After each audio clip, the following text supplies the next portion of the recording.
Sunny Leone जो का जो व्यवसाय है उसकी मैं कतई इज्जत नहीं करता हूँ। प्रसून जोशी ने ऐसा बताया कि मैं आपके पास्ट लाइफ को सपोर्ट नहीं करता, मैं उसे क्रिटिसाइज करना चाहूँगा। What do you say about? किसने बोला था? Prasoon Joshi, it's a popular writer. Okay, मुझे पता नहीं है वो कौन है। I'll go Google him and then उसके बाद मैं कमेंट करती हूँ, ठीक है? Thank you. और मुझे नहीं लगता कि उस व्यवसाय से मैं चाहूँगा हमारी युवा पीढ़ी प्रेरित हो, लेकिन उसके बारे में एक व्यक्ति को कटघरे में खड़े करके उसको बेइज्जत करना, मुझे लगता है कि कोई भी कलाकार ये नहीं करना चाहता।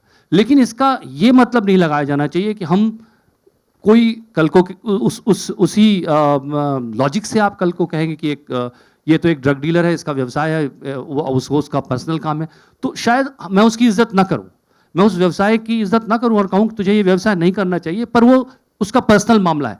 जहां तक बात रही, जब वो मेरे सामने आएगा, क्या मैं उसे बेइज्जत करूंगा? नहीं। क्या मैं उसका सम्मान नहीं करूंगा या उसको सबके सामने, वो शायद मेरा कल्चर मुझे अलाउ नहीं करेगा। लेकिन साथ साथ उस व्यवसाय का महिमा मंडन भी मैं नहीं करूंगा। At least I will not do it. I would think that if there are certain professions which are not playing a constructive role in building a great society, we need to criticize as well. I think that's a free society.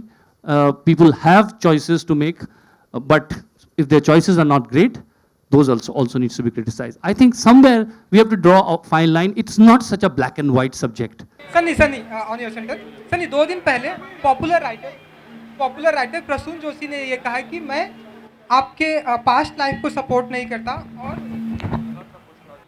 मैं sir आप मस्ती It's okay, let him finish. जो भी बोलना बोल दो, ठीक है, चलेगा। प्रसून जोशी ने ऐसा बताया कि मैं आपके पास्ट लाइफ को सपोर्ट नहीं करता, मैं उसे क्रिटिसाइज करना चाहूँगा। What do you say about? किसने बोला था? Prasoon Joshi, it's a popular writer. Okay, मुझे पता नहीं है वो कौन है। I'll go Google him and then उसके बाद मैं कमेंट करती हूँ, ठीक है? Thank you. You know, when I saw the interview, जब मैंने इंटरव्यू देखा सनी जी का, मुझे बुरा लगा जिस तरह से उनको सवाल पूछे जा रहे थे, मुझे तकलीफ हुई। और उनसे ये भी सवाल पूछा गया कि आप आमिर के साथ कभी आपको काम करने का मौका मिलेगा। उनका जवाब था शायद नहीं।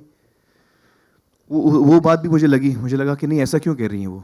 तो मेरा ये मानना है कि अगर कहानी सही हो, किरदार सही हो और हम दोनों उस फिल्म में शूट करें, तो मुझे कतई प्रॉब्लम नहीं है उनके साथ काम करने की। उनकी जो पर्सनल लाइफ है, मुझे उससे कोई लेना देना नहीं है। वो एक इंसान है, वो एक औरत है और उनके साथ उनकी मैं इज़्ज़त करता हूँ एक इंसान के तौर पे, एक औरत के तौर पे, और मैं यकीनन उनके साथ काम करना चाहूँगा।